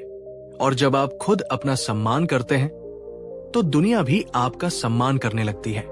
एक जंगल में चंदन का एक बहुत ही सुगंधित और मूल्यवान पेड़ था, पर वो दूसरे साधारण पेड़ों के बीच में उगा हुआ था और उसे खुद अपनी कीमत का पता नहीं था। हवा चलती तो दूसरे पेड़ उसे कहते, अरे एक तरफ हटो, हमें जगह दो। जानवर आते उस पर अपनी पीठ खुजलाते। उसे लगता कि वो भी एक साधारण बेकार पेड़ है। एक दिन एक जौहरी, जो लकड़ियों का भी पारखी था, उस जंगल से गुजरा। उसकी नजर उस चंदन के पेड़ पर पड़ी। वो उसकी सुगंध से मंत्रमुग्ध हो गया। वो उस पेड़ के पास गया, उसे प्रणाम किया और कहा, हे देवदारू, तुम तो पेड़ों के राजा हो। तुम यहाँ इन साधारण पेड़ों के बीच क्या कर रहे हो? तुम्हारा स्थान तो राजा के महल में है। उस दिन पहली बार उस चंदन के पेड़ को अपने वास्तविक मूल्य का एहसास हुआ। दोस्तों, आप में से हर एक उस चंदन के पेड़ की तरह है। दुनिया ने, परिस्थितियों ने आपको शायद ये विश्वास दिला दिया हो कि आप साधारण हैं, आप बेकार हैं, पर बुद्ध हमें याद दिलाते हैं, अपने मूल्य को पहचानो। आपकी गरीबी आपकी पहचान नहीं है, ये बस एक अस्थायी परिस्थिति है। आपका आत्मसम्मान ही वो चुंबक है जो अच्छी परिस्थितियों और सम्मानित लोगों को आपकी ओर आकर्षित करेगा। दोस्तों, क्या आप अपना सम्मान करते हैं या आप दूसरों को अपना अपमान करने की अनुमति देते हैं? नीचे कमेंट में लिखिए, मैं अमूल्य हूं। और अब हम आते हैं बुद्ध के 15वें और अंतिम नियम पर। ये वो नियम है जो हमें गरीबी और अमीरी दोनों से परे ले जाता है। ये हमें याद दिलाता है कि हमारे जीवन का अंतिम लक्ष्य क्या है। बुद्ध कहते हैं, भौतिक धन आवश्यक है, पर वही परम धन नहीं है। तुम धन कमाओ, तुम समृद्ध बनो, पर यह कभी मत भूलो कि ये सब कुछ अनित्य है। ये सब यही रह जाएगा। जीवन का परम धन है निर्वाण, यानी मन की वो अवस्था जहां कोई लोभ, कोई क्रोध, कोई दुख, कोई भय नहीं है। केवल परम शांति और परम स्वतंत्रता है। ये नियम हमें एक संतुलन देता है। ये हमें धन के पीछे पागल होने से बचाता है। जब हम ये याद रखते हैं कि हमारा अंतिम लक्ष्य मन की शांति है, तो हम धन कमाने के लिए अधर्म का, बेईमानी का या किसी को दुख देने का मार्ग नहीं अपनाते। हम धन को एक साधन समझते हैं, साध्य नहीं। दोस्तों, गरीबी से बाहर निकलिए, ये बहुत जरूरी है, पर धन के दलदल में मत फंस जाइएगा। अपनी भौतिक यात्रा के साथ साथ अपनी आध्यात्मिक यात्रा को भी जारी रखिए। ध्यान, करुणा, शील, ये वे संपत्तियां हैं जो मृत्यु के बाद भी आपके साथ जाएंगी। सच्चा अमीर वो नहीं जिसके पास सबसे ज्यादा है। सच्चा अमीर वह है जिसे सबसे कम की जरूरत है। तो मेरे प्यारे दोस्तों, ये थे गौतम बुद्ध के वे 15 अचूक नियम जो किसी भी इंसान को गरीबी के किसी भी स्तर से निकालकर सच्ची और स्थायी समृद्धि की ओर ले जा सकते हैं। ये केवल पैसा कमाने के टिप्स नहीं हैं, ये एक संपूर्ण जीवन दर्शन है। ये हमें सिखाता है कि समृद्धि बाहर से नहीं, भीतर से शुरू होती है। ये हमें कर्म, कौशल, बचत, संगत, वाणी, स्वास्थ्य, अनासक्ति, आत्मसम्मान और अंत में जीवन के परम लक्ष्य का एक संतुलित और पवित्र मार्ग दिखाता है। अब सवाल ये नहीं है कि ये नियम काम करते हैं या नहीं। हजारों सालों से लाखों लोगों ने इनसे अपना जीवन बदला है। सवाल ये है कि क्या आप इन पर चलने के लिए, अपनी जिंदगी को बदलने के लिए सच में तैयार हैं? अगर बुद्ध की ये गहरी और जीवन बदलने वाली शिक्षा की ये विस्तृत श्रृंखला आपको पसंद आई हो, अगर इसने आपके अंदर एक नई उम्मीद, एक नई आग जलाई हो, तो हमारे इस परिश्रम के लिए इस वीडियो को अपना पूरा प्यार देते हुए इसे लाइक जरूर कीजिएगा। नीचे कमेंट करके हमें बताइए कि इन 15 नियमों में से कौन सा एक नियम आप आज से ही पूरी दृढ़ता के साथ अपने जीवन में लागू करने का संकल्प लेते हैं। और हाँ, इस ज्ञान को अपने तक ही सीमित मत रखिए। इस वीडियो की पूरी श्रृंखला को अपने दोस्तों और परिवार के साथ शेयर करें, खासकर उन लोगों के साथ जो आर्थिक या मानसिक रूप से संघर्ष कर रहे हैं। आपका एक शेयर किसी के जीवन को बदलने का माध्यम बन सकता है। और अगर आप भविष्य में भी बुद्ध की ऐसी ही गहरी और व्यावहारिक शिक्षाओं से जुड़ना चाहते हैं, तो हमारे चैनल को सब्सक्राइब करना और उस घंटी बेल वाले आइकन को दबाना बिल्कुल न भूलें। अपना ख्याल रखिएगा, मेहनत करते रहिएगा और विश्वास रखिएगा, आपकी जिंदगी जरूर बदलेगी। याद रखें, बुद्ध ने कहा था, तुम स्वयं अपने दीपक हो। नमो बुद्धाय, भवतु सब मंगल, सबका मंगल हो। कहानी 2। नमस्कार मेरे प्यारे आत्मिक मित्रों, और स्वागत है आपका हमारे चैनल पर, जहां हम मिलकर जीवन के उन पन्नों को पलटते हैं जिनमें हमारी रूह का सुकून और हमारे अस्तित्व का अर्थ छिपा है। आज का ये वीडियो कोई साधारण वीडियो नहीं है। आज हम जिस यात्रा पर निकलने वाले हैं, वो शायद आपके जीवन की सबसे महत्वपूर्ण यात्रा हो सकती है। क्या आपने कभी सोचा है कि हम इस दुनिया में क्यों हैं? हम दिन रात भागते हैं, संघर्ष करते हैं, कमाते हैं, रिश्ते बनाते हैं, पर अंत में हमारे हाथ क्या लगता है? क्या वह सच्ची शांति, क्या वह स्थायी खुशी जिसके लिए हम तरसते हैं? हम सब कहीं न कहीं टूटे हुए हैं, हम सब कहीं न कहीं अधूरे हैं, हम सब किसी न किसी चीज की तलाश में हैं। आज से लगभग 2500 साल पहले एक राजकुमार ने, जिसके पास दुनिया का हर सुख था, अपने महल, अपनी पत्नी, अपने नवजात पुत्र और अपने राज्य को त्याग दिया। क्यों? सिर्फ एक सवाल का जवाब खोजने के लिए, दुख क्या है और इससे मुक्ति कैसे मिले? वो राजकुमार सिद्धार्थ थे, जो बाद में बुद्ध बने, यानी जागा हुआ इंसान। उन्होंने अपने जीवन के 45 वर्षों तक नंगे पैर गांव-गांव घूमकर लोगों को वो ज्ञान दिया, जो आज भी इस 21वीं सदी में भी उतना ही प्रासंगिक है जितना उस समय था। बल्कि आज के इस तनावपूर्ण और डिजिटल युग में हमें बुद्ध की शायद सबसे ज्यादा जरूरत है। आज हम बुद्ध के 10 ऐसे अनमोल उपदेशों को एक साथ, एक ही जगह पर लेकर आए हैं, जिन्हें हर इंसान को, जी हाँ, हर इंसान को अपनी जिंदगी में कम से कम एक बार पूरे ध्यान से, पूरे दिल से जरूर सुनना चाहिए। ये 10 उपदेश केवल शब्द नहीं है, ये 10 चाबियां हैं जो आपके जीवन के हर बंद दरवाजे को खोल सकती है। ये आपको दुख से सुख की ओर, अंधकार से प्रकाश की ओर और बंधन से मुक्ति की ओर ले जा सकती है। मेरा आपसे एक हाथ जोड़कर निवेदन है, ये वीडियो लंबा है, गहरा है, इसे जल्दबाजी में मत देखिएगा। इसे अपना समय दीजिए। हो सके तो एक शांत कोने में बैठ जाएं, हेडफोन लगा लें और दुनिया के शोर को कुछ देर के लिए भूल जाएं, क्योंकि आज हम जो बातें करेंगे वे आपकी आत्मा से संवाद करेंगी। और अगर आप इस ज्ञान के महासागर में डुबकी लगाने के लिए तैयार हैं, तो चलिए एक गहरी सांस लें और बुद्ध की शरण में चलते हैं। बुद्ध का पहला और शायद सबसे क्रांतिकारी उपदेश वह है जो उन्होंने अपने अंतिम समय में दिया था। ये उपदेश हमें किसी और पर निर्भर रहने के बजाय अपनी शक्ति को पहचानने की प्रेरणा देता है। ये उपदेश है, अप दीपो भव, अट्टा दीपो भव, अर्थात अपना दीपक स्वयं बनो। हम सब अपनी समस्याओं के समाधान के लिए बाहर देखते हैं। हम मंदिरों में जाते हैं, गुरुओं के पीछे भागते हैं, ज्योतिषियों के चक्कर लगाते हैं या दूसरों से उम्मीद करते हैं कि वे आकर हमें बचाएंगे। हम हमेशा एक बैसाखी ढूंढते रहते हैं, लेकिन बुद्ध ने कहा, रुको, बाहर मत देखो, कोई तुम्हें बचाने नहीं आएगा। तुम्हारी मुक्ति, तुम्हारी शांति तुम्हारी शक्ति, सब तुम्हारे भीतर ही है। बुद्ध ने कभी नहीं कहा कि मेरी पूजा करो या मैं भगवान हूं, मैं तुम्हें मोक्ष दूंगा। उन्होंने कहा, मैं केवल मार्ग दिखाने वाला हूं, चलना तुम्हें खुद होगा। जब बुद्ध का अंतिम समय निकट था, वे कुशीनगर के शाल वनों में लेटे हुए थे। उनके प्रिय शिष्य आनंद, जो 25 वर्षों तक उनकी परछाई बनकर रहे थे, फूट फूट कर रोने लगे। आनंद ने कहा, भगवान, आप हमें छोड़कर जा रहे हैं, अब हमारा क्या होगा? हमें मार्ग कौन दिखाएगा?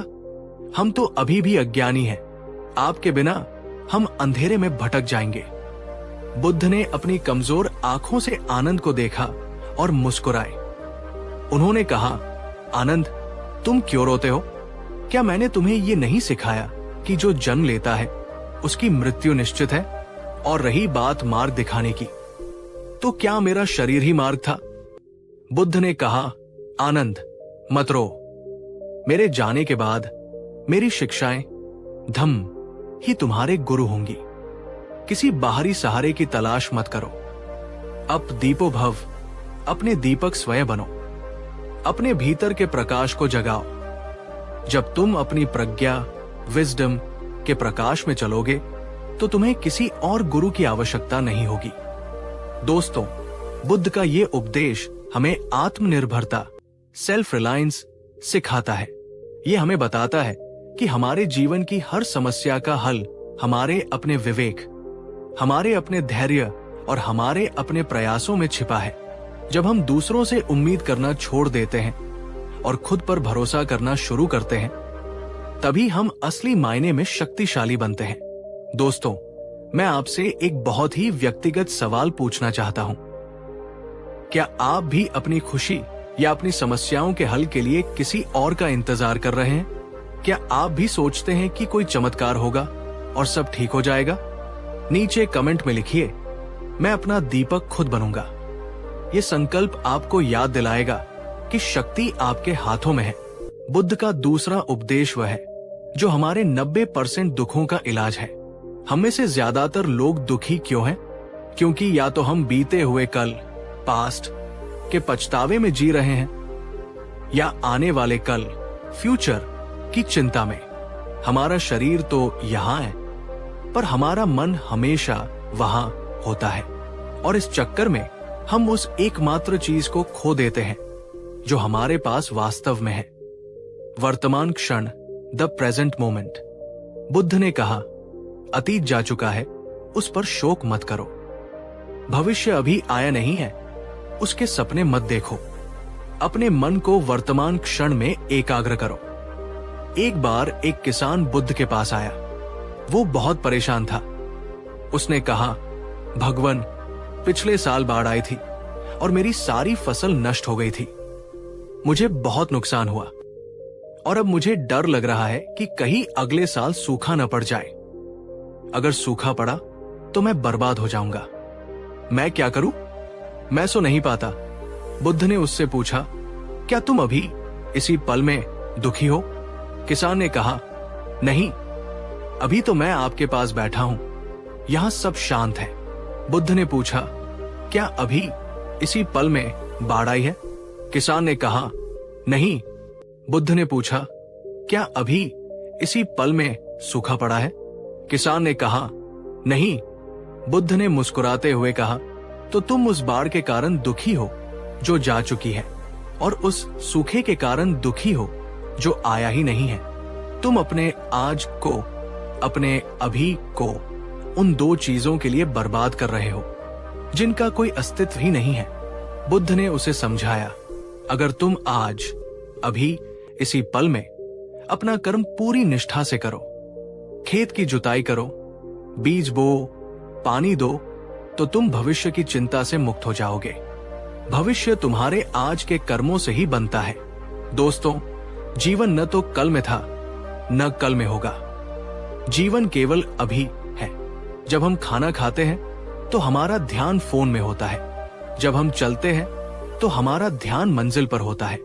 हम कभी भी उस प्रक्रिया का आनंद नहीं लेते। बुद्ध कहते हैं, जागृत रहो।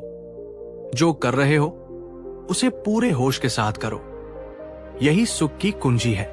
क्या आप एक छोटा सा प्रयोग करने के लिए तैयार हैं? अगली बार जब आप चाय या पानी पिए तो उसे ऐसे पिए जैसे दुनिया में और कोई काम नहीं है। उसके स्वाद को, उसके तापमान को, उसके एहसास को पूरी तरह महसूस करें। आप पाएंगे कि वो साधारण सा पानी भी अमृत जैसा लगेगा। अब हम बुद्ध के सबसे गहरे और सबसे प्रसिद्ध सिद्धांत की ओर बढ़ते हैं। 4 आर्य सत्य, दी 4 नोबल ट्रूथ्स। इनमें से दूसरा सत्य ये बताता है कि दुख का कारण क्या है। बुद्ध ने कहा, दुख का मूल कारण तृष्णा, डिजायर, क्रेविंग है। हम दुखी इसलिए नहीं है कि हमारे पास चीजें कम हैं। हम दुखी इसलिए हैं क्योंकि हमारी चाहत कभी खत्म नहीं होती। हमें एक चीज मिलती है, हम थोड़े समय के लिए खुश होते हैं और फिर हमारा मन दूसरी चीज के लिए दौड़ने लगता है। मुझे वो नया फोन चाहिए, मुझे वो प्रमोशन चाहिए, मुझे वो व्यक्ति चाहिए। ये एक अंतहीन दौड़ है। ये एक ऐसी आग है जिसमें हम जितना घी डालते हैं वो उतनी ही भड़कती है। एक राजा था जो बहुत अमीर था, पर वह और सोना चाहता था। एक दिन एक साधु उसके पास आया और उसे एक जादुई पत्थर दिया। साधु ने कहा, राजन, ये पारस पत्थर है। तुम इसे लोहे की जिस भी चीज से छुओगे वो सोना बन जाएगी, पर मैं इसे कल वापस ले लूंगा। राजा बहुत खुश हुआ। उसने सोचा, मैं अपने महल का सारा लोहा इकट्ठा करूंगा और उसे सोना बना लूंगा। वो लोहे की खोज में लग गया। उसे लगा कि महल का लोहा कम है। उसने बाजार से लोहा मंगाना शुरू किया। उसने पूरा दिन लोहा इकट्ठा करने में लगा दिया। वो सोचता रहा, थोड़ा और आ जाए, थोड़ा और आ जाए। शाम हो गई, सूरज ढलने लगा। लोहे का ढेर पहाड़ जैसा हो गया था। राजा ने सोचा, अब मैं इसे सोना बनाऊंगा। जैसे ही उसने पत्थर उठाया, साधु वहां आ गया। साधु ने कहा, राजन, सूरज ढल गया है, मेरा समय पूरा हुआ, लाओ मेरा पत्थर वापस करो। राजा गिड़गिड़ाया, महाराज, बस एक पल और, मैंने अभी तक एक भी टुकड़ा सोना नहीं बनाया। साधु ने कहा, तुमने पूरा दिन केवल और की चाहत में गवा दिया। अब समय नहीं है। और वो पत्थर लेकर चला गया। राजा के पास केवल लोहे का कबाड़ रह गया। दोस्तों, ये राजा हम सब है। हम जीवन को जीने के बजाय उसे जीने के साधन, पैसे, सुविधाएं इकट्ठा करने में ही पूरा जीवन बिता देते हैं और अंत में मौत आ जाती है। बुद्ध कहते हैं, इच्छाओं को मारो मत, पर उन पर नियंत्रण रखो। संतोष, कॉन्टेंटमेंट ही सबसे बड़ा धन है। जिसके पास संतोष है वो झोपड़ी में भी सुखी है, और जिसके पास संतोष नहीं है वो महलों में भी भिखारी है। दोस्तों, क्या आपके पास भी कोई ऐसी इच्छा है जो आपको सोने नहीं देती? क्या आपको लगता है कि बस ये मिल जाए तो मैं खुश हो जाऊंगा? याद रखिए, वो मिलने के बाद भी मन कुछ और मांगेगा। नीचे कमेंट में लिखिए, मैं संतोष का अभ्यास करूंगा। बुद्ध का चौथा उपदेश हमारे सबसे बड़े शत्रु के बारे में है, क्रोध, एंगर। क्रोध वो जहर है जिसे हम पीते हैं और उम्मीद करते हैं कि सामने वाला मर जाएगा। बुद्ध ने कहा, घृणा से घृणा कभी खत्म नहीं होती। घृणा केवल प्रेम से खत्म होती है। ये एक शाश्वत नियम है। जब कोई हम पर गुस्सा करता है तो हमारा स्वाभाविक रिएक्शन होता है, हम भी गुस्सा करें। हम ईंट का जवाब पत्थर से देना चाहते हैं, पर बुद्ध कहते हैं, ये आग में घी डालने जैसा है, इससे केवल विनाश होता है।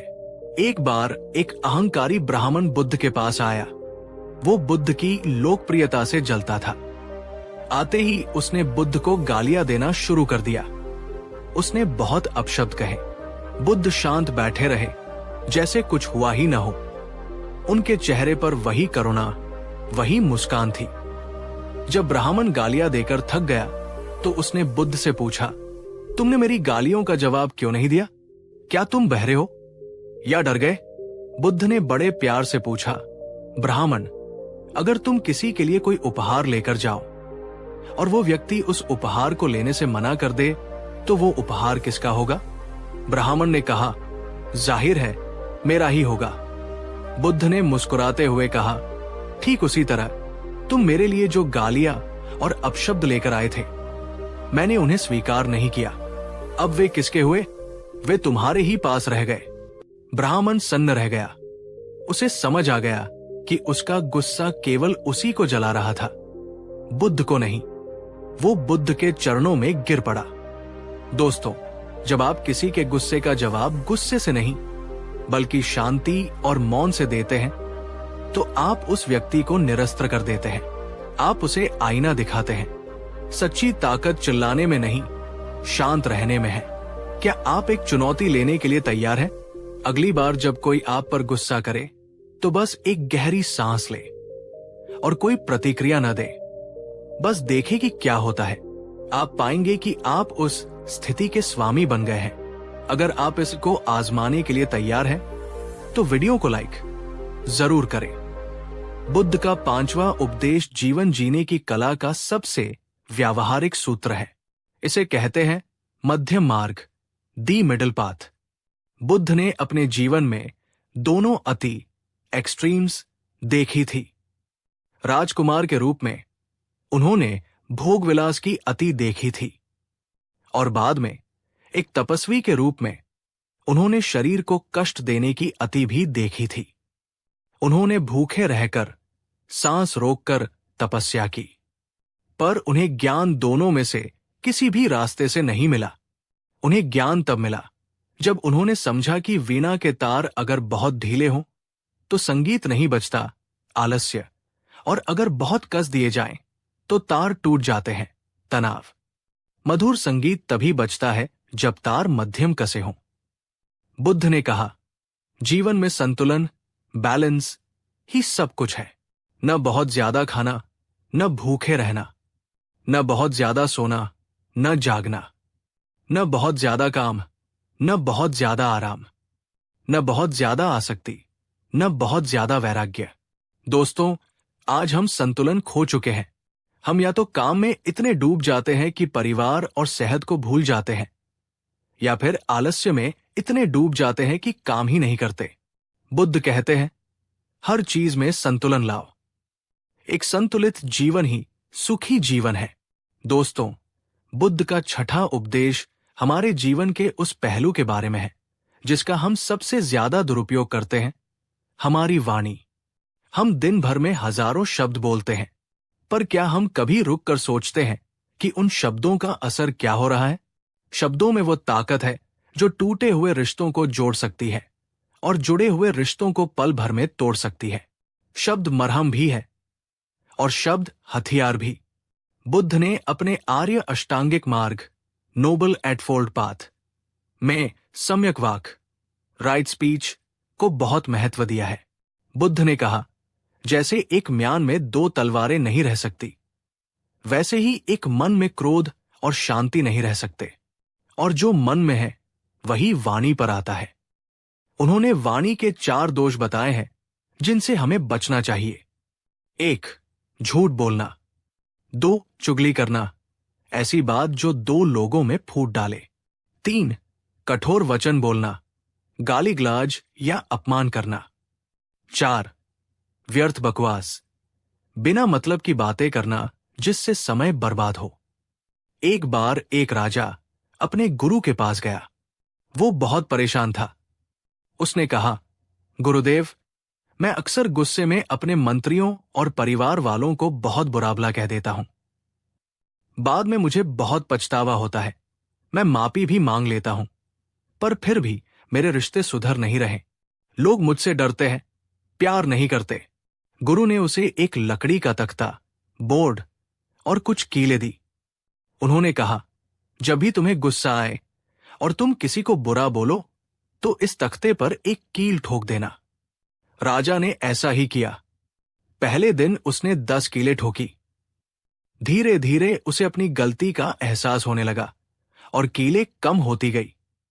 एक दिन आया जब उसने कोई कील नहीं ठोकी। वो बहुत खुश होकर गुरु के पास गया। गुरु ने कहा, बहुत अच्छे, अब तुम उन सभी कीलों को वापस निकाल दो। राजा ने कीलें निकाल दी। गुरु ने पूछा, अब तुम्हें तख्ते पर क्या दिखाई दे रहा है? राजा ने कहा, गुरुदेव, अब वहां कीले तो नहीं हैं, पर उनके गहरे छेद रह गए हैं। गुरु ने कहा, यही तुम्हारे शब्दों का सच है राजन। तुम माफी मांगकर कील तो निकाल सकते हो, पर कड़वे शब्दों से जो छेद, जो घाव लोगों के दिलों में हो गए हैं, वे कभी पूरी तरह नहीं भरते। इसलिए बोलने से पहले सोचना, बोलने के बाद पछताने से कहीं बेहतर है। दोस्तों, बुद्ध कहते हैं कि बोलने से पहले अपने शब्दों को 3 द्वारों से गुजरने दो। 1, क्या ये सच है? 2, क्या ये जरूरी है? 3, क्या ये दयालु, काइंड है? अगर आपके शब्द इन तीनों कसौटियों पर खरे उतरते हैं, तभी बोले, वरना मौन, साइलेंस सबसे बेहतर है। मौन भी एक भाषा है और कभी कभी शब्दों से ज्यादा असरदार होती है। दोस्तों, क्या आपको भी कभी किसी के कड़वे शब्दों ने चोट पहुंचाई है? या क्या आपने गुस्से में किसी अपने को खो दिया है? नीचे कमेंट में लिखिए, मैं अपनी वाणी में मिठास लाऊंगा। 7वां उपदेश हमें याद दिलाता है कि जीवन की सभी उपलब्धियां बेकार हैं अगर हमारे पास उन्हें भोगने के लिए स्वस्थ शरीर नहीं है।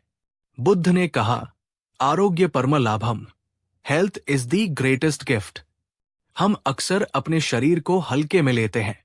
हम पैसे कमाने के लिए अपनी सेहत दांव पर लगा देते हैं और फिर उसी सेहत को वापस पाने के लिए सारा पैसा खर्च कर देते हैं। ये कैसा बुद्धिमानी है? बुद्ध ने शरीर को नौका कहा है। ये शरीर ही वो नाव है जो हमें इस भवसागर से पार ले जाएगी। अगर नाव में ही छेद होगा तो हम डूब जाएंगे। ध्यान, साधना, सेवा, सब कुछ तभी संभव है जब शरीर साथ दे। एक बहुत बड़ा विद्वान एक नाव में नदी पार कर रहा था। वो अपने ज्ञान के अहंकार में चूर था। उसने नाविक से पूछा, क्या तुमने वेद पढ़े हैं? नाविक ने कहा, नहीं साहब, मैं तो अनपढ़ हूं। विद्वान हंसा, अरे, तुम्हारा 25% जीवन बेकार गया। थोड़ी देर बाद उसने फिर पूछा, क्या तुम्हें भूगोल और इतिहास का ज्ञान है? नाविक ने कहा, नहीं साहब। विद्वान ने कहा, तुम्हारा 50% जीवन बेकार गया। तभी अचानक नदी में तूफान आ गया। नाव डगमगाने लगी और पानी भरने लगा। अब नाविक ने विद्वान से पूछा, साहब, क्या आपको तैरना आता है? विद्वान घबरा गया, नहीं, मुझे तैरना नहीं आता। नाविक ने कहा, तो साहब, अब आपका 100% जीवन बेकार जाने वाला है, क्योंकि नाव डूब रही है। दोस्तों, ये कहानी हमें सिखाती है कि किताबी ज्ञान या धन दौलत काम नहीं आते अगर हम जीवन की बुनियादी जरूरतों जैसे स्वास्थ्य और व्यावहारिक ज्ञान में कमजोर हैं। बुद्ध मध्यम मार्ग की बात करते हैं। शरीर को न तो इतना भोग दो कि वो आलसी हो जाए और न ही इतना कष्ट दो कि वो कमजोर हो जाए। उसे सही भोजन, सात्विक आहार, सही व्यायाम और सही आराम दो। क्या आप अपने शरीर का सम्मान करते हैं? क्या आप उसे जंक फूड का कूड़ादान समझते हैं या एक मंदिर? आज से ही संकल्प ले कि आप अपने शरीर के लिए रोज कम से कम 30 मिनट जरूर निकालेंगे। अगर आप तैयार हैं तो वीडियो को लाइक करें। बुद्ध का 8वां उपदेश हमारे सामाजिक जीवन के बारे में है। हम जैसे लोगों के साथ रहते हैं वैसे ही बन जाते हैं। संगत का असर रंगत पर जरूर पड़ता है। बुद्ध ने कहा, एक अज्ञानी मित्र के साथ चलने से बेहतर है कि अकेले चला जाए। उन्होंने कल्याण मित्र, नोबल फ्रेंड के महत्व पर बहुत जोर दिया। एक सच्चा मित्र वो नहीं जो आपको पाप में साथ दे, बल्कि वह है जो आपको गलत रास्ते पर जाने से रोके। एक बार एक तूफान में तोते के 2 नवजात बच्चे अपने घोंसले से गिर गए और हवा उन्हें अलग अलग दिशाओं में उड़ा ले गई। एक बच्चा चोरों की बस्ती में गिरा और दूसरा एक ऋषि के आश्रम में। कुछ समय बाद एक राजा शिकार करते हुए चोरों की बस्ती के पास पहुंचा। उसने पेड़ पर बैठे तोते को सुना जो कह रहा था, पकड़ो, लूटो, मारो, राजा आया है, इसके गहने छीन लो। राजा डरकर वहां से भाग गया। फिर राजा ऋषि के आश्रम में पहुंचा। वहां उसने दूसरे तोते को सुना जो कह रहा था, स्वागत है राजन, आइए विश्राम कीजिए, जल ग्रहण कीजिए, ऋषि मुनि अभी आते ही होंगे। राजा हैरान रह गया। एक ही प्रजाति, एक ही रूप रंग, पर बोली में इतना अंतर। ऋषि ने राजा को समझाया, राजन, ये सब संगत का असर है। वो तोता चोरों की बोली सुनता है, इसलिए वैसा बोलता है। ये तोता सत्संग सुनता है, इसलिए वैसा बोलता है। दोस्तों, हम अपने आसपास के 5 लोगों का औसत, एवरेज होते हैं। अगर आप 5 जुआरियों के साथ रहेंगे तो छठे जुआरी आप होंगे। अगर आप 5 व्यापारियों के साथ रहेंगे तो छठे व्यापारी आप होंगे। और अगर आप 5 साधुओं के साथ रहेंगे तो छठे साधु आप होंगे। बुद्ध कहते हैं, ऐसे मित्रों को खोजो जो गुणी हो, जो तुम्हें प्रेरित करें, जो तुम्हारी आलोचना करके तुम्हें सुधारें। कुसंगति एक धीमे जहर की तरह है, इसे पहचानो और दूर हो जाओ। दोस्तों, अपने फ्रेंड सर्कल को देखें। क्या वे आपको ऊपर उठा रहे हैं या नीचे खींच रहे हैं? कभी कभी ना कहना और दूरी बनाना ही सबसे बड़ा आत्मप्रेम होता है। नीचे कमेंट में लिखें, मैं अच्छी संगत चुनूंगा।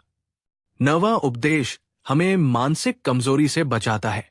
वो कमजोरी है संदेह, डाउट। हम खुद पर संदेह करते हैं, दूसरों पर संदेह करते हैं, और यहां तक कि अपने गुरु या ईश्वर पर भी संदेह करते हैं। बुद्ध ने कहा, संदेह एक लाइलाज बीमारी है।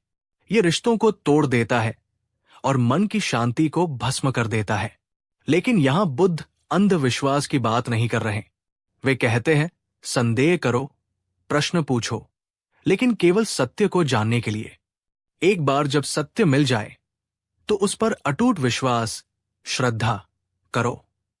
एक बार एक व्यक्ति ने बुद्ध से पूछा, भगवान, आप कहते हैं कि हर इंसान में बुद्ध बनने की क्षमता है, पर मुझे खुद पर भरोसा नहीं होता। मुझे लगता है मैं बहुत पापी हूं, कमजोर हूं।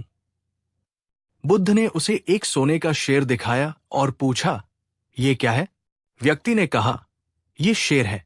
बुद्ध ने उसकी पूंछ पिघलाकर एक चूहा बना दिया और पूछा, अब ये क्या है? व्यक्ति ने कहा, ये चूहा है। बुद्ध ने पूछा, क्या ये अब सोना नहीं रहा? व्यक्ति ने कहा, नहीं, ये अब भी सोना ही है। रूप बदल गया, पर धातु वही है।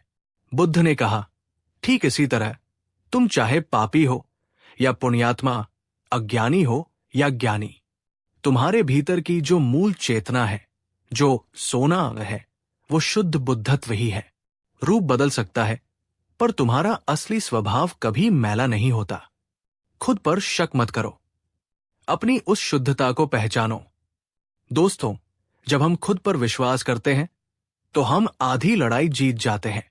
संदेह हमें रोकता है, विश्वास हमें चलाता है। क्या मैं कर पाऊंगा? ये संदेह है। मैं सीखूंगा और कर लूंगा। ये विश्वास है। अगर आप भी अपने भीतर के सोने को पहचानने के लिए तैयार हैं, तो वीडियो को शेयर करें ताकि दूसरे भी अपना आत्मविश्वास पा सकें। और अब बुद्ध का 10वां और अंतिम उपदेश, वो सत्य जिससे हम सब भागते हैं, पर जो हमारे जीवन का एकमात्र निश्चित सत्य है, मृत्यु, डेथ। बुद्ध ने कहा, मृत्यु अंत नहीं है, ये केवल एक बदलाव है। जैसे दिन के बाद रात और रात के बाद दिन आता है। हम मृत्यु से डरते हैं क्योंकि हम जीवन से बहुत ज्यादा चिपके हुए हैं। हम सोचते हैं कि हम यहां हमेशा रहने वाले हैं, और यही सोच हमें लालची और अहंकारी बनाती है। जब हम ये समझ लेते हैं कि सब कुछ अनित्य, इम्परमानेंट है, तो हमारा जीवन जीने का तरीका ही बदल जाता है। तब हम छोटी छोटी बातों पर लड़ना छोड़ देते हैं। हम माफ करना सीख जाते हैं। हम खुलकर जीते हैं। एक महिला थी, किसा गौतमी। उसका इकलौता बेटा मर गया। वो पागल हो गई।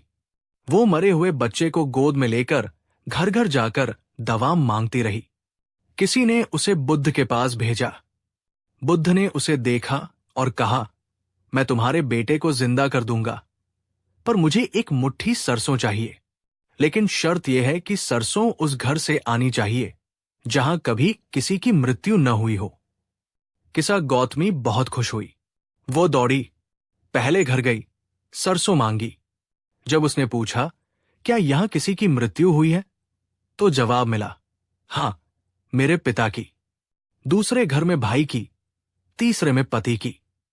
वो पूरा दिन भटकी, पर उसे ऐसा कोई घर नहीं मिला जहां मृत्यु ने दस्तक न दी हो। शाम को वो समझ गई। उसने बेटे का अंतिम संस्कार किया और बुद्ध के पास लौटी। उसने कहा, भगवन, मुझे समझ आ गया।